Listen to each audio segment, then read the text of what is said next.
Awareness is a strange kind of light, not the warm kind that guides you gently through the dark, but a ceiling light that never turns off.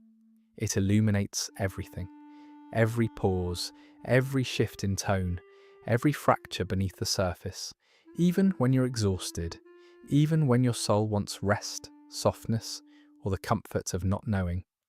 Most people move through life with the lights dimmed just enough to function. They notice what they need to notice, and no more. But some minds don't have that switch. For them, awareness is always on. And while that might sound like intelligence or depth, it often feels like living without curtains. Nothing fades, nothing blurs, nothing truly disappears. When you're too aware, you don't just experience moments, you monitor them. You sense what's unspoken before words arrive. You feel tension before it has a name. You notice when something is off, long before anyone admits it is. And even in quiet, even in stillness, your mind keeps scanning. Reading, interpreting. It's not because you want to overthink. It's because your nervous system doesn't know how to stop looking. And here's the paradox most people miss. This level of awareness isn't always a gift. Sometimes, it's a form of wakefulness that never learned how to rest. A mind that learned to stay alert so well, it forgot how to sleep while awake. That's where this story really begins.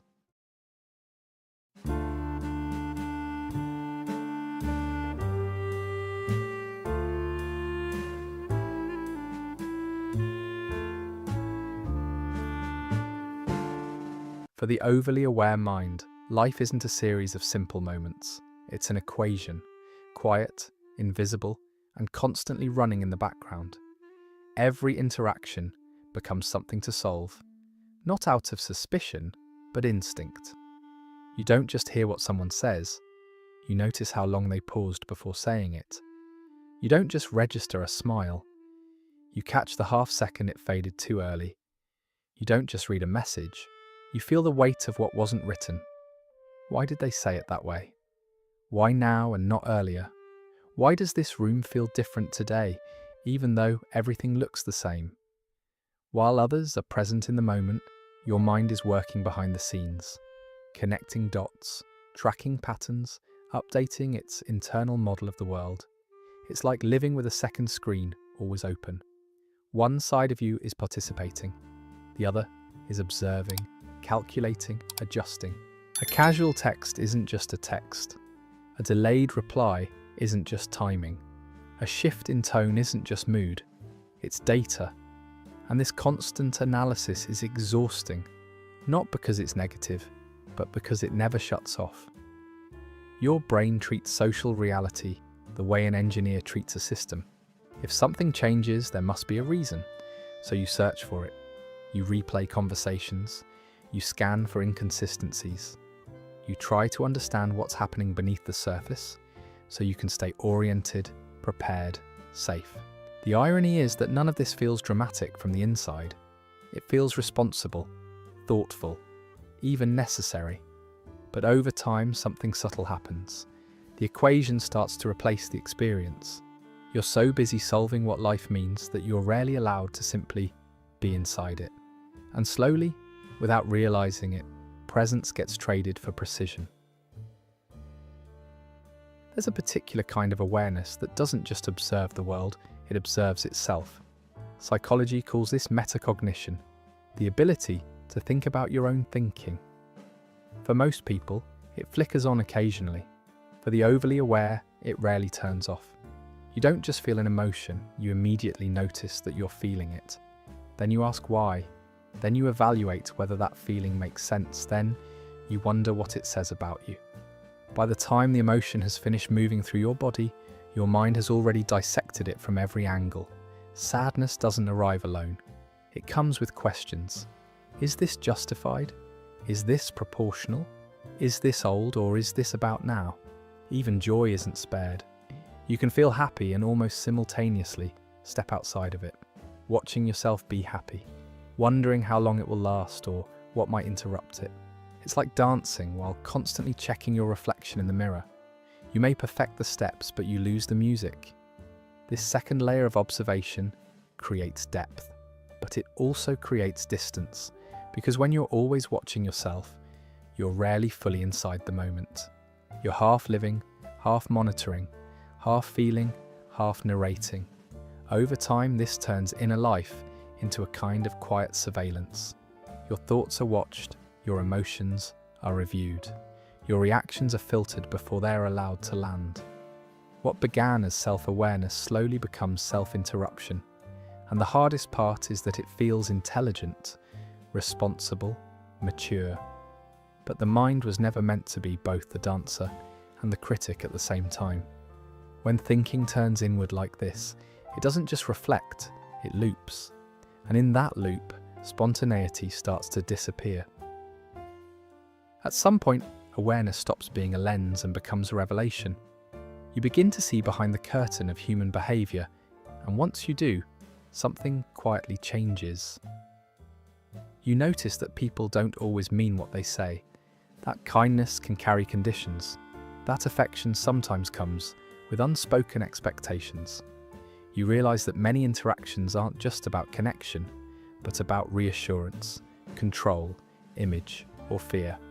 Not because people are cruel, but because they're human. And with that understanding comes a subtle kind of loss. When you see too deeply, it becomes harder to enjoy things at face value. Compliments feel layered, apologies feel incomplete, promises sound tentative even when they're sincere. You can still appreciate the moment, but there's always an awareness of what might be happening underneath it. This is where a quiet grief begins, the grief of losing innocence. Not childhood innocence, but relational innocence. The ability to take words as words, gestures as gestures, love as something uncomplicated. Once you've seen how often people contradict themselves, how fear disguises itself as confidence, how love and insecurity can exist side by side, you can't fully unsee it. Relationships start to feel like a dance between projection and perception. Communication becomes something you translate instead of receive. You understand that most conversations are miscommunication dressed as agreement, and that insight, while accurate, can be isolating. Because when you see behind the curtain, you're no longer just watching the play. You're aware of the strings, the lighting, the fragile mechanics holding everything together. And even when the performance is beautiful, part of you knows how easily it could fall apart. That knowledge doesn't make you cynical. It makes you careful, and sometimes a little lonely. For people who are deeply aware, empathy isn't something they turn on. It's always running in the background, like a system that never goes to sleep. You don't just listen to what people say, you feel the emotional weight beneath it. You sense when someone is holding back. You notice the shift in their posture, the tightness in their voice, the moment their eyes look away. Long before anything is spoken, you already know something is wrong. Psychology often calls this cognitive empathy, the ability to understand another person's inner world without being explicitly told. But for the overly aware, it goes beyond understanding. It becomes absorption. Emotions don't stop at the edge of your awareness. They move into you. A tense room leaves your chest tight. A friend's unspoken sadness follows you home. Someone else's discomfort lingers in your body long after the conversation ends. This is what people rarely see from the outside. To them, you seem calm, emotionally intelligent, grounded. You're the one who reads between the lines, who chooses words carefully, who knows when to pause and when to soften your tone. You're often the one others feel safe with because you make them feel seen. But there's a cost to that kind of empathy. When you're always tuned in to everyone else's emotional frequency, you begin to carry feelings that were never yours to begin with. You sense guilt, tension, disappointment, even when no one asks you to. And because you understand where those feelings come from, you rarely push them away. You hold them, you manage them, you regulate the room. Over time, this creates a quiet imbalance. You become the emotional container, absorbing, translating, smoothing. And while this looks like strength, it often leads to exhaustion. Because when you're always the one who understands, no one thinks to check whether you need understanding too. Empathy that never powers down doesn't just connect you to others, It slowly teaches you to disappear inside that connection. And that's when awareness begins to feel heavy, not because you care too much, but because you're carrying more than one nervous system at a time. Awareness doesn't live only in the mind. For many people who are overly aware, it lives in the body first. Psychology calls this interoception, the ability to sense internal states like heartbeat, breath, tension, or shifts in energy. Everyone has it, but in some nervous systems it's turned up high, very high. You don't just feel anxious, you notice your heart rate change before the thought arrives. You sense the tightening in your chest, the shallow breath, the subtle drop in your stomach. These sensations register as information, and your mind immediately starts interpreting them. Something is wrong, something is coming. This is where awareness can quietly tip into anxiety. When the body becomes a constant data stream, every sensation starts to feel meaningful. A flutter becomes a warning, fatigue becomes a signal, restlessness becomes a problem to solve. The line between a passing sensation and a threat begins to blur. The irony is that this sensitivity didn't develop to harm you. It developed to protect you. A body that learned to stay alert, learned to detect shifts early. But without guidance, interoception can turn inward and amplify distress. The nervous system starts scanning itself the way it once scanned the environment. Over time, this creates a loop. Sensation triggers interpretation. Interpretation triggers tension. Tension creates more sensation. And suddenly the body feels loud, crowded with signals that never fully settle. Understanding this matters. Because the goal isn't to feel less. It's to learn which sensations need attention and which ones can simply pass through without being turned into a story. This level of awareness doesn't appear out of nowhere. It has a history. For many people, hyper-awareness begins in childhood. Not as a trait, but as an adaptation. In environments where emotions were unpredictable, where moods could shift without warning, or where safety depended on reading subtle cues, awareness wasn't optional. It was necessary. As a child, you may have learned to scan the room the moment you walked in, to notice the tone before the words, to feel the emotional temperature before deciding how to speak, or whether to speak at all. You learned when to become quiet, when to be agreeable, when to disappear just enough to stay safe. No one taught you this explicitly. Your nervous system learned it for you. When a child grows up needing to anticipate emotional shifts, their brain becomes highly attuned to patterns. The prefrontal cortex learns to predict. The body learns to stay alert. Over time, vigilance turns into awareness, and awareness becomes identity. You don't think of yourself as someone who's watching. You think of yourself as someone who's responsible. This is where many overly aware adults misunderstand themselves. They assume they're overthinking because something is wrong with them. But what they're experiencing is the residue of intelligence shaped by survival. Their sensitivity wasn't born from fragility. It was forged in adaptation. The tragedy is that what once kept you safe doesn't always know when to stand down. As an adult, your environment may be stable, your relationships may be calm, but your nervous system still operates as if something could change at any moment. So it keeps scanning, it keeps listening, it keeps preparing. This is why awareness often comes with exhaustion. You're not tired because life is too demanding. You're tired because your system never learned that it's allowed to rest. Understanding this origin changes everything. It replaces self-judgment with context. It allows compassion to enter where criticism used to live. You weren't born overly aware. You became this way because paying attention once mattered. And the goal now isn't to erase that awareness. It's to teach it that the danger has passed, even if the sensitivity remains. That's where healing begins. At a certain point, awareness stops being observation and quietly becomes control. Not control in the obvious sense, no domination, no manipulation, but an internal strategy. If you can predict what people will do, if you can anticipate emotional shifts before they happen, maybe you won't be caught off guard. maybe nothing will hurt as much. This is where hyper-awareness turns into a form of preparation.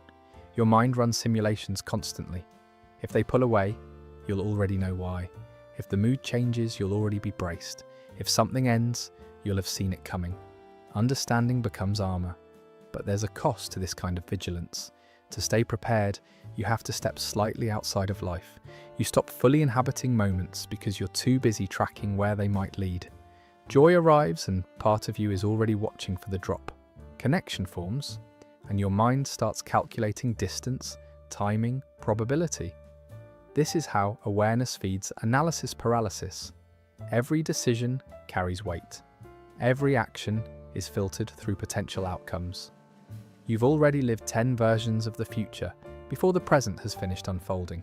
So you hesitate, you delay, not because you don't care, but because you care so deeply that you're trying to protect yourself from regret, loss, or surprise.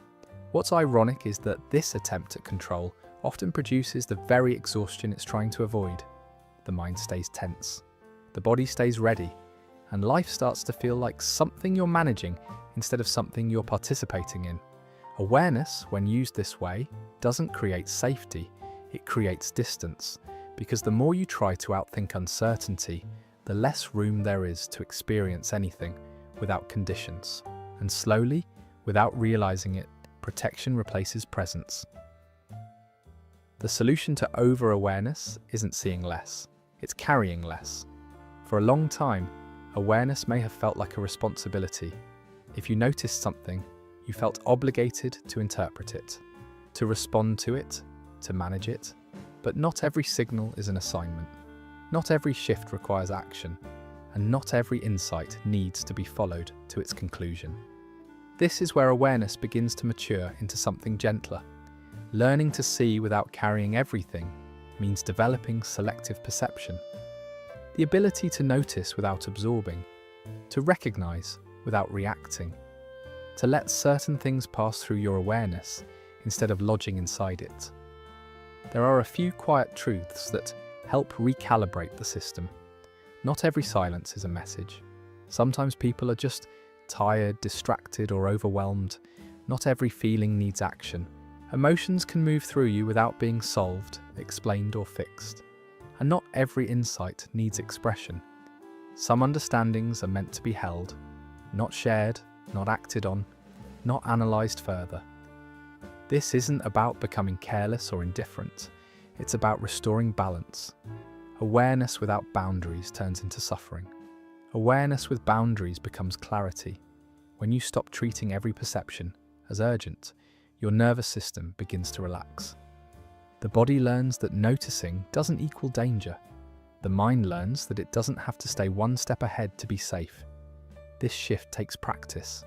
It can feel uncomfortable at first, like loosening a grip you've relied on for years. But slowly, something changes. You begin to experience moments without immediately stepping outside of them. You laugh without checking why. You feel without translating. You listen without preparing a response. You don't lose your depth this way. You reclaim your presence. And awareness, instead of weighing you down, starts to feel like a quiet companion rather than a constant burden.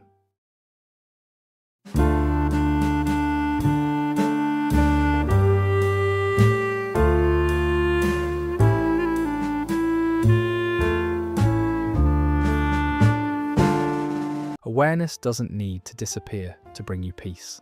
It needs to be refined.